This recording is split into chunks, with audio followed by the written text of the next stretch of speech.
So for those of you in the loop, and those of you who aren't, we recently uploaded a video where we pointed out a situation that viewers were calling issue to.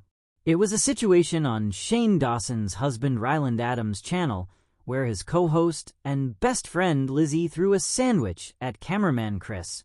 At first, when this was brought to Lizzy's attention, she joked about how she wasn't apologizing, but now it seems as if her attitude has changed, because what we're about to react to is Lizzy apologizing to Chris. So let's see how that goes. For reference, this is the situation that Lizzy is apologizing for. Chicken. That's what Chris got. If you're hungry, If you're take it. No. Are we going to Stoke? Sorry. Yeah, we're going to Stoke. That's crazy of you, Chris, to order a sandwich at McDonald's when we are going to Stoke on the after set. I forgot. He lost half the sandwich when I threw it at him. Now that we know, let's begin. And can I get a McChicken, please? Some drama went down on Ryland Adams' podcast, and we have to talk about it. Oh, we got a McChicken. That's what Chris got. Did you see the moment of Lizzy throwing a sandwich at Chris? No. Are we going to Stoke? Sorry. It was so mean. He lost half the sandwich when I threw it at him. Chris has never been full in his life, so... Chris has a parasite, and I don't know why we're acting like he doesn't. I'm not trying to drag him, I'm just saying he's still gonna eat. So the video starts off in a dramatic fashion, with the editing dramatizing the comments, calling out the behavior. Which off the bat lets us know that whoever edited this video, and Ryland, at the very least aren't taking the situation too seriously. Are you guys ready? Yeah. Let's talk about McChickengate. So we discover we're going to hear Ryland's input on the situation.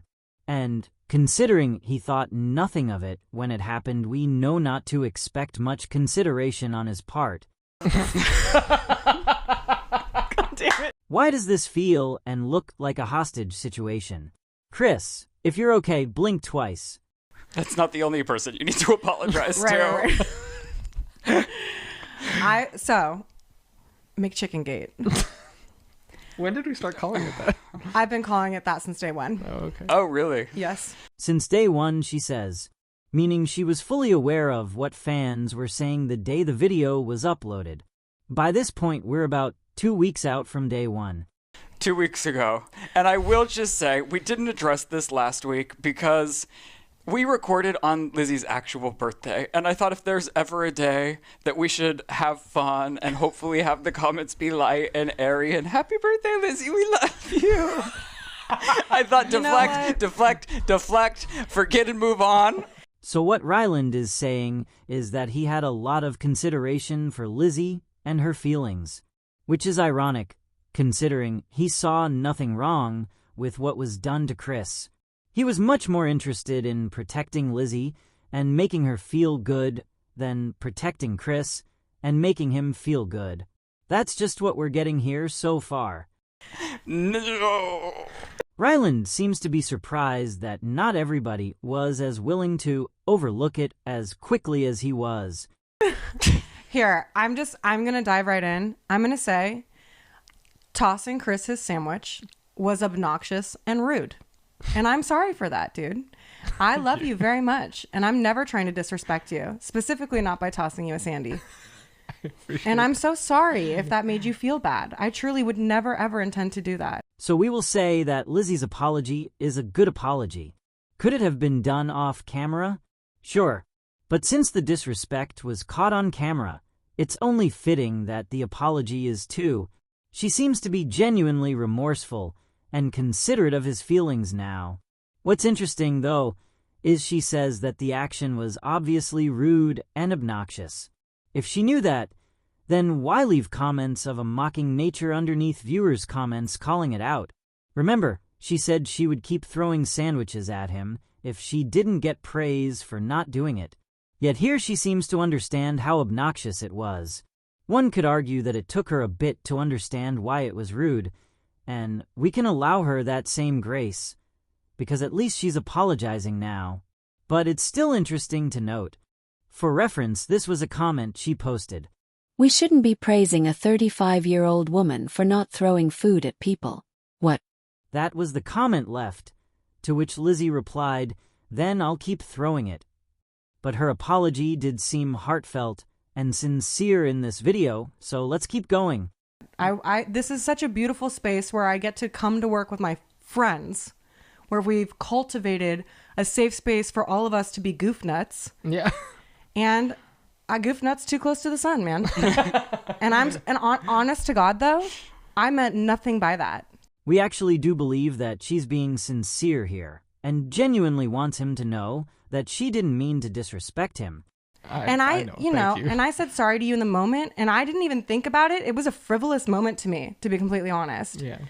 And literally would never aggressively throw a McChicken at a person. It also true. What she doesn't seem to get here is that it's not about aggressively throwing a sandwich at someone.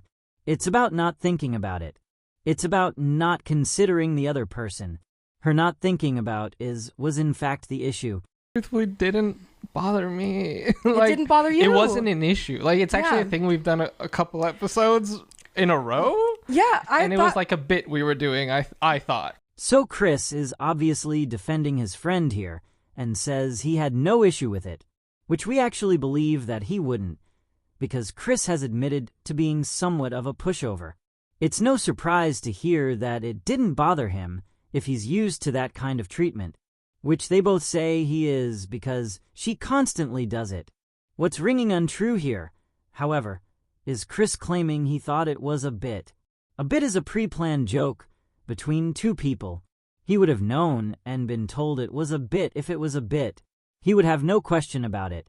And I've tossed Taco Bell at you too. Yeah. You just caught those. Okay, let's not have people go dig and find those episodes.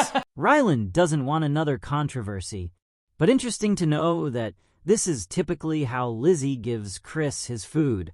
Considering that she just admitted it was rude and obnoxious, we wonder if she'll now stop it.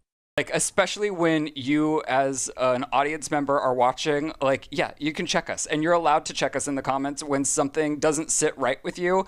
But amongst us, it wasn't thought of, like, none of us, we've talked about this since, none of the three of us thought twice about it. Chris goes through the episodes and edits them. I double speed them and go through them again. And neither of us were like, this is a moment we have to take out. It's going to be drama, drama, drama. We didn't anticipate this, and there wasn't a divide between us as individuals. We get what Ryland is saying here, but does he not realize how awkward it could and would be for someone in Chris's position if Chris did have an issue?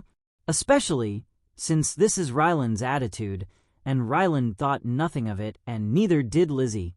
Chris has already admitted he's not confrontational.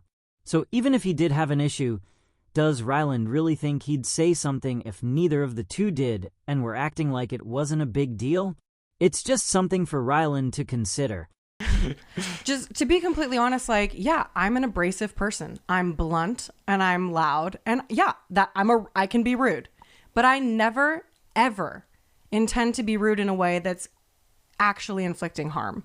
Again, we actually believe Lizzy here, and she seems to be the only one willing and ready to take accountability and call out her behavior for what it was. She already apologized. Yet, as everyone begins to talk about something else, she brings the conversation back to the apology, which, in our opinion, shows she's being sincere. She's not trying to get over it quickly. She's making sure that Chris and viewers know she meant no harm. I'm never going to tell all of you, like, you can't commentate on what you see. Like, of course you're allowed to talk about it, but it does cross a line when it becomes something that's, like, not about the scenario itself, but just, like, attacking Lizzy, like, calling her fat or calling her, like, crazy things. Like, I'm pregnant with twins, you guys. She's a postpartum woman without childcare, doing it all, and it's like, I know that's not an excuse for you lobbing a sandwich at somebody, but we all are juggling a lot, and we do this every single week. There is going to be times where one of us does something, but I can guarantee that we can talk about it amongst ourselves. Like, if there's a real, like, something that's dividing us, we can come, we're grown up, so we can all talk to each other. We don't need the internet to fight our fight for us. Again, Ryland is quick to speak up in defense of Lizzy, yet wasn't for Chris. He doesn't seem to be taking this in the way Lizzy is taking it, where Lizzy apologized for her wrongdoing and made sure Chris knew no harm was meant. Ryland, on the other hand, seems to be trying to dismiss it as sibling behavior and friend behavior, and doesn't seem to view it as rudely as Lizzy admitted it was. And he still doesn't seem to understand that as Chris's boss and the husband of Chris's boss, that he and Chris are not on the same playing field. It would be more difficult for a person like Chris to talk about something than it would be for him or his abrasive best friend Lizzy. He doesn't seem to understand the gray area here. That being said, we do believe Chris believes Lizzy meant no harm and that she herself didn't mean harm. We're just saying, should a real issue arise, we doubt it would be as easy to squash as Ryland seems to believe. Even in romantic relationships, it can be difficult to address an issue with a partner. There's nuance here. Although, like, of course, you're allowed to... I think one of the special things about this podcast is how we are a little too much ourselves. But I don't want to change that. Like, I don't want something like this to make it so you feel censored in that you can't be yourself. I'm not saying lobbing a sandwich is being yourself, but I'm saying... pretty innately who I am. Again, Ryland seems to be more concerned with how Lizzy feels and will feel going forward. He doesn't want her to filter herself. You would think if he cared about Chris's feelings or anyone else's feelings in general, he'd take this as a good thing where his friend learned to not do something rude. Instead, he's worried his friend's personality is going to change if she can't continue to act without considering others. I think the juxtaposition to us angry, loud, crazy Tauruses and like sensitive, shy, Chris. It's interesting that Ryland can note the differences in their personalities, but not note how that difference might make it more difficult for someone like sensitive, shy Chris to speak up if there actually was something bothering him. And interesting if he knows Chris is more sensitive, that he doesn't encourage sensitive behavior his way. Remember, he doesn't want Lizzy to change and be more considerate. He's worried about that. Like, honestly, not to make light of what you guys are saying, I get it. You're upset. You're offended for Chris. You're protecting Chris. I hear you. I totally do. I get offended for Chris. I want to protect Chris. I'm in the same boat as you guys. I'm constantly telling him to stand up for himself and to speak his truth and be treated the way that he should be treated. So I get that. So I never want to be a person who's telling Chris that he's less than what he is. And if my behavior does that, I am always going to step up to the plate and take responsibility for it, because that is not what I want for anybody that I interact with, no matter how abrasive and rude and awful I actually am. I don't want that. That's not who I am at my core, and I can't help but be exactly who I am. Lizzy is undoubtedly handling this way better than Ryland. Once again, she's not downplaying what happened and is addressing the issue yet again. She keeps rerouting the conversation back to the issue and addressing it head-on. She's acknowledging how it came across and how she doesn't want that narrative out there because she doesn't want people to think she doesn't respect Chris. This doesn't seem to be about her at all, but how she made Chris feel or could make Chris feel. It seems sincere to us, especially in comparison to Ryland, who keeps trying to make light of it. Lizzy seems to be taking it seriously, not even just what happened, but the implication of what it means. She seems to genuinely care. Overall, we think this was a good apology on her part. Even with Ryland influencing her to make it light, she still didn't. She held herself accountable. But what did you guys think? Let us know in the comments below.